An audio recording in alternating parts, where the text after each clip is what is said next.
So where in the heck has 2021 gone? Do you remember when you were a kid and the weekend was like 8 days and summer lasted, I don't know, like 3 years? Now I'm at the age where, okay, slightly over 32. A month goes by in about 3 days, and a year, I think, lasts around 6 weeks. Seriously, the only way I can see that time is passing by is my little guys are growing taller than me. They're almost my height. When we moved to Puerto Rico, I could pick them up. Now they pick me up. But the good thing about winding down a year is looking back at all the stuff that has happened and what worked well and what pretty much fell apart at the seams. So join me today as I hike down memory lane for 2021 in this episode of Because I Can Life. And it's something that I like to call Be Kind Rewind, as I bring you good and not so good things that happened in life and in the business. Are you ready? Let's go.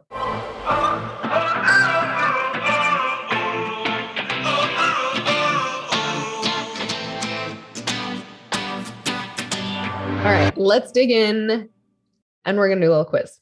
If you're over than 25, do you remember a little something called Blockbuster video? Raise your hand. Okay, now if you're under 25, you may be familiar to that name thanks to a certain superhero that crashed into one of those buildings in Captain Marvel. Blockbuster was this precursor to Netflix, like way back when they actually shipped movies to your house, right? And it was this magical place filled of VHS tapes and the latest just released films. And if you aren't sure what VHS tapes are, Lozzie, go ask your mom. Now, unlike DVDs, VHS tapes needed to be rewound in order for the movie to start at the beginning.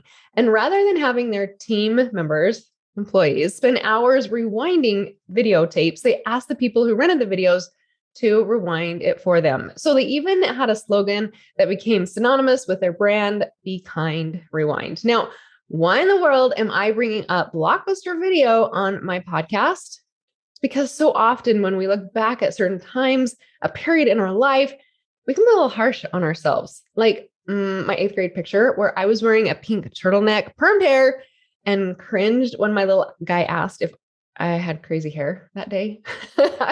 I look at it and I'm like, why did I ever wear that? Or, man, I should have known better that that was going to be a really bad hairdo. Basically, we kind of beat ourselves up rather than looking at how much fun we're having in an image or the friends that surround us. Instead, we need to be okay with our fumbles, mistakes, and hairdos, and kinder to ourselves when we rewind the days and months and years of our lives. And so that's what I'm going to be doing today, looking back at 2021 for 8 things that happened, some great, some that went a little crazy, and some lessons that I learned as a result. Now, 2021 began in a little bumpy way. I mean, we're coming out of a year that was like unlike anything else in history. The economy wasn't just a little weird. It was way weird. And the housing prices in the US were crazy wild. And we were all doing a lot of adjusting, right? Some families had kids back in school live full time, learning how to use Zoom. Some were in hybrid. We decided to take the hybrid approach, homeschool with some core online. We also saw a ginormous number of entrepreneurs, woohoo, first time starting an online business. And I'm going to tell you some cool numbers about that down in just a little bit. A new US president was sworn in. Let's not do any comments about that, please. We're just going to leave that as a fact. The earth continued to spin on, and my husband and I apparently lost our minds because we decided to renovate the bathrooms in our, I'm going to use air quotes here, new home, because it was a little bit of a fixer-upper. We actually decided to buy a house in Puerto Rico. We weren't going to right away because we don't know how long we're going to be here. And I'll tell you what, after owning a home and renting a home, oh man, I love renting a home. When anything breaks, I just call the landlord. I don't have to go fix it. Totally different story when you own your home. But just over a year ago, we had this deep feeling to hurry and buy a house. And we're so glad that we did, because the next week our landlords told us that they'd sold the house and we had to be out. And then after that, like 2 months later, the big housing market's peak hit. And right now, there's hardly any houses in our area that we're in here in Puerto Rico. So here's a little plug to listening to that little push. Even though it's not in the plans, listen to it. Okay, so anyways, back to the bathroom. Going into this, we knew we had to replace some bathrooms. The tile was cracking. The vanities were falling apart. to the point where the cabinet doors, if you were to walk by them, it would probably cut your legs if we didn't duct tape all of it together. Yeah, they were that bad. So we're going to start with that one right there. Enter in the great bathroom remodel saga that is still happening right now. And here's the thing, when you think about a bathroom remodel, you think they're not going to take a huge amount of time. We did recognize that we're on an island, right? And because of the pandemic, there may be a few things that might get a little bit harder. But it wasn't like we were relocating bathrooms or building on. We're talking about a basic refresh of the loo, right? 9 months later, we're still living with one bathroom. And just barely last week, another one was finished.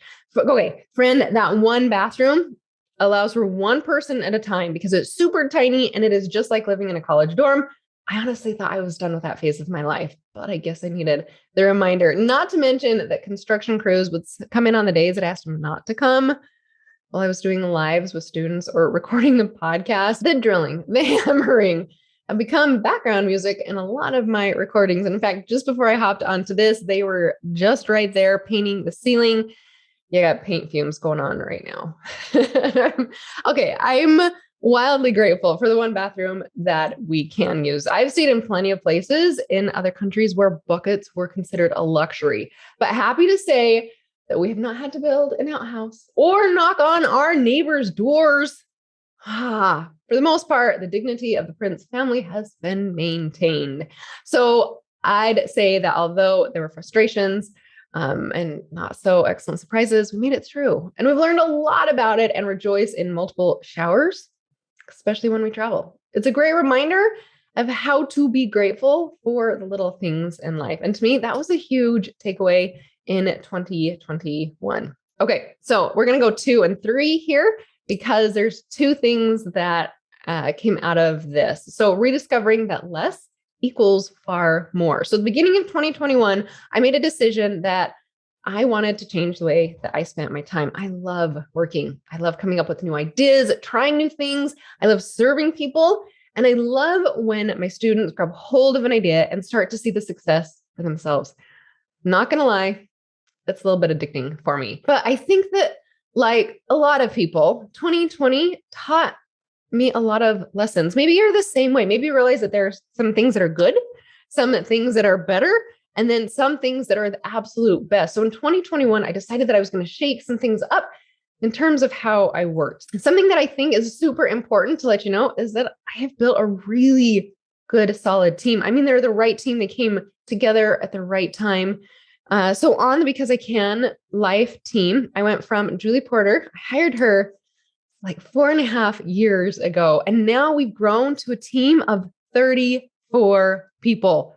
I know that's a huge number, right? Now, let me clarify. There are 3 that are full-time and the rest are part-time or contractors.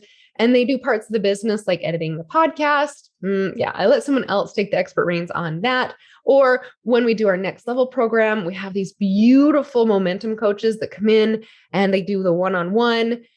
Because of how we've been able to work together, I was able to make those adjustments in my schedule while still serving my students at the highest level possible. And what's really cool is that we were able to open up blocks of time in my schedule that allowed me to focus on my family and just learn the art of being with them. Now, you may be an expert at that, but I'll be honest, I was addicted to being busy and I was in for a challenge. I had to practice being still. And I started with putting a puzzle together and trying not to get antsy and leaving after 30 seconds because I was so frustrated with it. I read Jay Shetty's book, Think Like a Monk. I read another book called The Joy of Not Working. My brother he didn't make me do it. He highly encouraged me to read that book. Essentialism, Effortless. I read those books Effortless just came out this year, but Essentialism, I try and read it every single year by Greg McKeown. And that's just a few of the things. Because after having 4 kids, running multiple businesses, 4 that have gotten to the multi-million-dollar level, I kind of forgot how to be still and not crave the hustle. And honestly, me learning this has been so good for my mom heart, my marriage, my brain, and my spirit. And you know what? It's even been really good for business as well. This year, we've had over 3,700 programs purchased.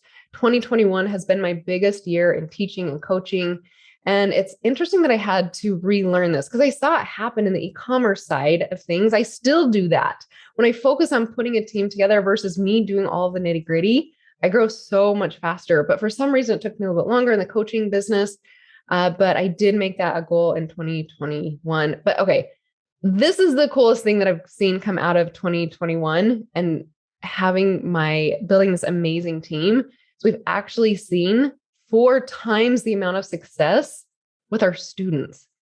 What? Like, that's the coolest thing ever. We have more businesses than ever hitting 6 figures, even 7 figures than ever before. And it's because my entire team is able to show up more and serve them and listen to them and hear them. I guess listen and hear, see and hear our students so much more than if I was just trying to do it all. Now, what about you? Okay, let's talk about you. Are you at the point where you could think to hire? Maybe you have a friend, a spouse, maybe a sibling, or even a child that could be your first member of your team. And as your business grows, you can start looking for that first hire who can help you. Like Julie Porter has helped me. Every time I say Julie Porter, I swear the angels sing, because she has been such a blessing in my life and has helped me to stay organized and focused on being able to serve our students the best. Love, love, love when you can build a team. Okay, so the second and third takeaway here is to learn to be present. If you're with family, truly be with them. And I'm going to challenge you to try and do a puzzle. If you're normally not a puzzle person, I want you to try it. See if you can do it. Then if you're working on your business, be present and focus on your business. Use the Because I Can Life Planner. Knock those things out. Stay focused, get it done and get out.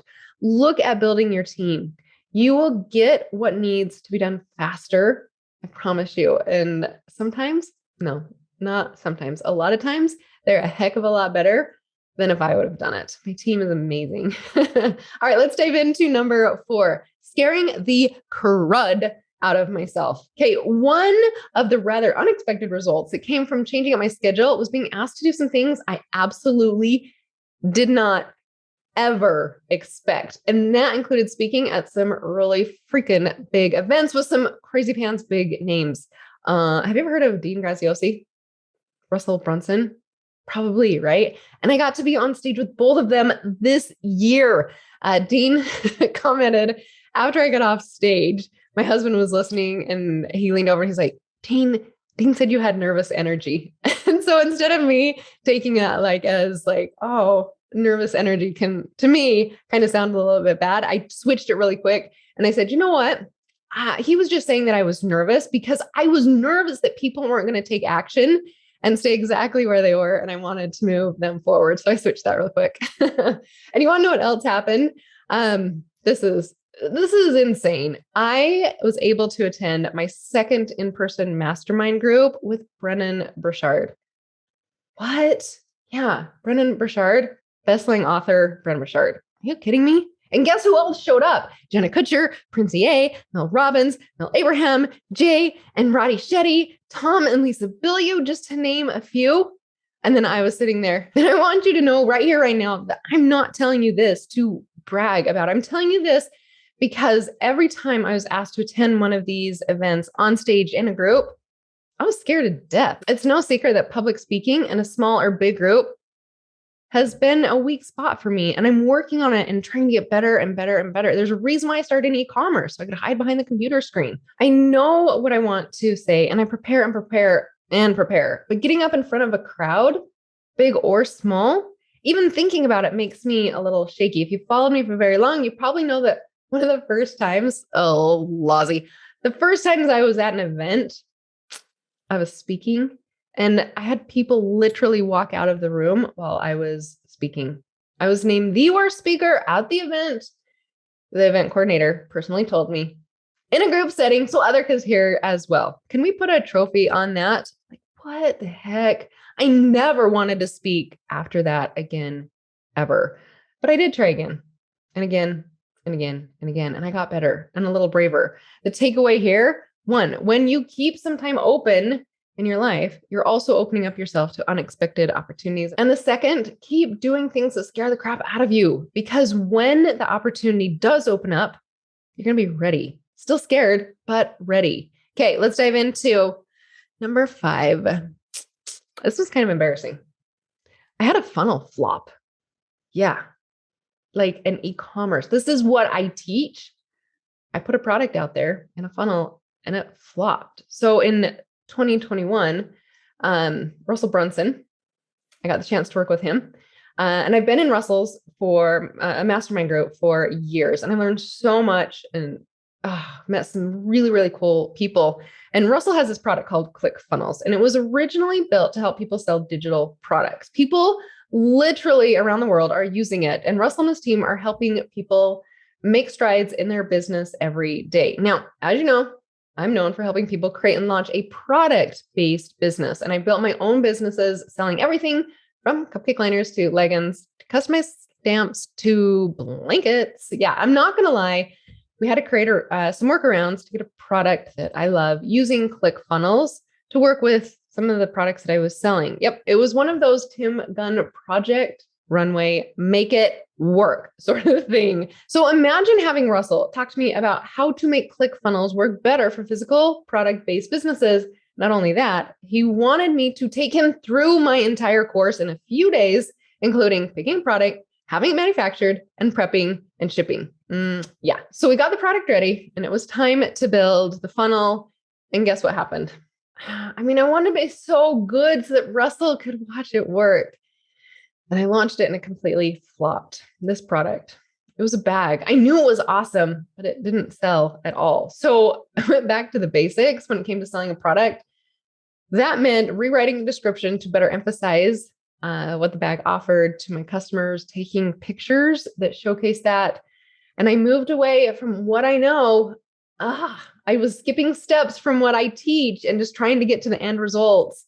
And I moved away from talking about the features of the bag, and I was hitting on the benefits, why this bag was so much better. The first round, we went out as a book bag and it could hold your books and keep them protected. And then the second one, I actually went out and said, it's a mother's third arm to where you're carrying sippy cups and you're carrying your diaper bag. And then your toddler also wants the blanket and the stuffed animal and the books. And the mom just doesn't have enough arms. And so we came back and did pictures that showed that and wrote up a new description on how much this served the mom better. So we flipped that funnel. And as soon as we told the benefits versus selling the features, we'd hit over $16,000. And we had to do this in just over a 2-week frame. I was so glad that the bag sold like wildfire. I was happy. Whew. And Russell was thrilled. And to be completely transparent, an incredible opportunity came out of it. That's where I got to speak on his stage and help some of his students get into the physical arena as well. And then the other takeaway on this, when things aren't working, go back to the beginning. Stop being all fancy or skipping steps, right? Do what works. Go back to the basics. Keep things simple and solve other people's problems. Oh, that was such a good lesson. Just a reshake up for me. I do this all the time. I still have e-commerce sites out there. We have 2 active ones. We're getting ready to launch another one. And it's just funny how my brain went to, let's just skip because we have limited time to let's just skip steps.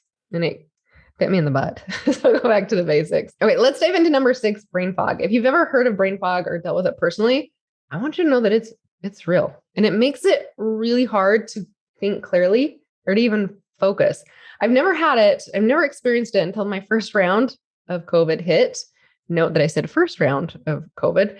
And I think all my senses were just overwhelmed by everything that was happening, and my brain just didn't function right. And then it took me about 6 months to feel good again. But then I got hit with a second round of COVID. Yes, different variant. And I knew I had to get some help. I couldn't wait 6 months. I needed my brain back. Yeah. 2 rounds of COVID. Some people are just lucky. It was awful, awful. So I went to some hormone therapists out there and I found out that there was actually some physical reasons for my brain fog, literal reasons why my brain was not clear. So they prescribed me some vitamins like vitamin B and vitamin D, some other things in there, and we were able to get my levels back up. Oh my gosh, it was like the best thing ever. I also discovered mushrooms. Okay, my friend, not the magical kind. I'm talking like lion's mushroom. You guys. And you don't even have to eat them. It's like a little dropper and it tastes like candy. And how mushrooms totally help with brain health. And I have been geeking about all things mushroom lately. Again, not the magical kind, not the magical kind. I even send them to my family now. A lot of my team has them. Mushrooms are amazing. You got to look into them. So the takeaway from this Be Kind Rewind segment is take care of yourself. If you're feeling off, if something's not right, go talk to a healthcare professional. There are ways they can literally look at your blood and the numbers in your blood and say, okay, that's probably why you're feeling this. And that's why you're feeling this. Like it's there. You just got to go do it. Want to know what's kind of awesome living in Puerto Rico? It's warm.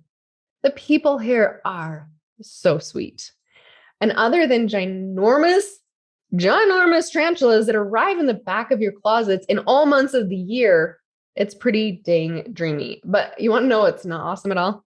Internet in our part of Puerto Rico. It's not good. In fact, it's downright awful. It goes out all the time. And I spent a lot of time in 2021 trying to find that Wi-Fi spot that worked in our house, living room, kitchen, bedroom, outside, in the car.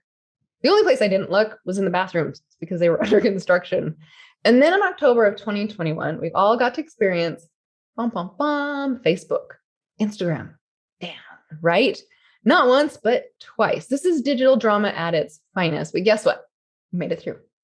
And I am looking for a trophy on this one, and I think you should have one too. First, even though I had to go from place to place in my house, hotels, public Wi-Fi spots, I still got to work with students and sell products all over the world. It was pretty much never convenient, and Wi-Fi seemed to drop exactly at all the wrong times. But dang it, we figured it out. Sometimes that meant my phone, Jared's phone, our kids' phones becoming the hot spots of the world. There was no way on earth that my team and I were calling it quits over internet issues. We pushed ahead, never giving in or giving up. Oh, even though sometimes I'm like, I'm done. Okay, that, my friends, is only one part of the puzzle. Then when Facebook went down, it happened to be at one of the world's least convenient times. My team and I were smack dab in the midst of the 5-day sprint. We had over 500 people showing up, and our main communication channel, a Facebook group, was gone. Talk about a wake-up call, right? Now, I am going to outright brag about my team here. In a matter of hours, we were able to move to a different communication platform, send out rapid fire emails to ensure every single person who'd signed up knew what they needed to do. I know pride is a sin, but dang it, I was so proud of them. You know what? Since then, we've been adjusting our communication strategy and execution. We still love and use Facebook, but it will never, ever be our only option. We are so grateful that we have been building this email strategy that works for our audience. So just in case something does happen with social, it's all going to be okay. All right. So let's talk about the takeaways from all these digital dramas. Number one, there are a few places on this planet where you can enjoy worry-free Wi-Fi 24/7, unless you're talking like NASA or something. And I'm definitely not going there. Just do the absolute best with what you have. And on a side note, our super duper something other satellite system right out there is arrived. I have no idea how it works. And it's so ugly hanging off our fence in the backyard, but everyone I've talked to loves the thing because it makes their Wi-Fi more stable. So let's cross our fingers, my friends. Number two, diversify your communication tools. Yes, Facebook has been awesome for many entrepreneurs, but remember that it has a company that has the right to determine how it works and what it will do next. It's not infallible. It can go down just as we've learned. So look at dive into that email strategy and then consider what other social media platforms might work for you. Can you double post? Evaluate your website, how your information is being routed. In short, follow the whole, don't put your eggs in one basket. Okay. Then I'm going to add in number 8, this last one, cherry on the top. I had a big lofty goal of donating 10,000 microloans to a company called Hope International. I love that company so much. It encourages other entrepreneurs to get started with their goals that have they don't have a chance. And Hope International gives them a chance by giving microloans. I thought it would take about 5 years to be able to get to 10,000 microloans. And last September, we started it and thinking, okay, 5 years down the road, we'll make it happen. We just learned last month we're at 8,932 microloans. And the cool part is we don't donate it in Allison Prince's name or my husband's name. We actually donate it in our students' names. And I think we're going to hit our 10,000 goal in just a couple months. That's 10,000 microloans. Man, I think that is so worth celebrating. I cannot wait to get there. I got to figure out some celebration that we can do because it's not just one person getting, well, it is one person getting the loan, but I think about the ripple effect that it's having. It's usually a mom that gets the loan and she's able to teach her children can go to school. The mom can help put food on the table. Just this massive ripple effect that's happening. And we're at close to 10,000. Oh, so cool. I love it. So the big takeaway on this is set goals. Tell the universe where you're headed, and doors are going to open up in ways that you never thought was possible. I never thought we'd be able to hit 10,000 in just over a year. Okay, so here's the wrap up. I remember thinking at the end of 2020 that there was no way we'd ever have a year as weird as that one. And as I look back on 2021, however, I see that it's a year that's offered its own unique set of circumstances, but I see a lot of good things, a lot of challenges, stumbles, frustrations, cracked tile, loud drilling sounds in the back, but so much learning, growth, and opportunity. Now, as you look back on your own year, please, please be kind and rewind. Dive into those lessons that you've learned instead of looking at the missteps you've taken. I have a feeling that you are doing a heck of a lot better than you think. Have a beautiful, beautiful end of the year 2021 and get excited because 2022 is going to be a fabulous year.